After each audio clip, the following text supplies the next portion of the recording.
this was an incredibly strange episode yesterday. So Ireland started their World Cup campaign against Australia on Thursday. They're over in Australia for the tournament, and they had what was kind of a warm-up game against Colombia yesterday. It's basically two teams in the tournament. It's behind closed doors. There's no fans. There's no media. It's a training game, basically. And Colombia came into it seemingly with intent, dangerous intent. And, I mean, there was 2 yellow cards given to 2 of their girls in the first 20 minutes, which is unheard of in a training game. There's no point in giving yellow cards. It's not a real competition. But that's how dangerous it was. And then next thing, Denise O'Sullivan, who's, if not Ireland's most important player, and very, very close to it, gets a really bad tackle on her shin. And Vera Pauw, the manager, decides enough is enough and takes them off after 20 minutes. So they never finished the game. Denise O'Sullivan was taken to hospital.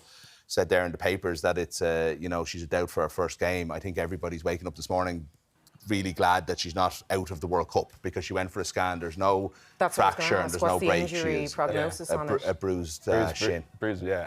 It's bruised sort of bone in the shin. And I've actually had a bruised bone before, and it took me a few weeks to get over it now. So when Evan Ferguson got injured, I was telling everybody that bruised bone, he's out for the season, basically.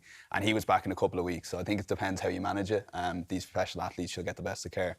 But on Mick's point, I'd have Denise O'Sullivan right up there with Katie McCabe as our most important player, probably our best player. So she's going to be a huge loss then. Yeah, but even on a world stage, she'd be right up there in like a world, like the elite World Cup squad in the whole tournament. So for us, like, we can't afford to have any injuries like that. And again, Mick touched on behind the closed doors, friendly, the nature of it. The Colombians seemed to sort of relish in that.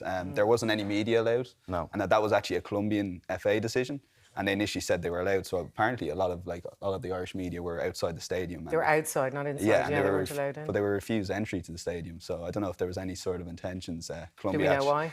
I've no idea, to be honest. Colombia have another game against America, I think, or Canada in a couple of days before the tournament gets underway. So I don't know if that's going to go ahead or not. But on an Irish point of view, hopefully Denise is okay for the first game. If not, she should be okay for the rest.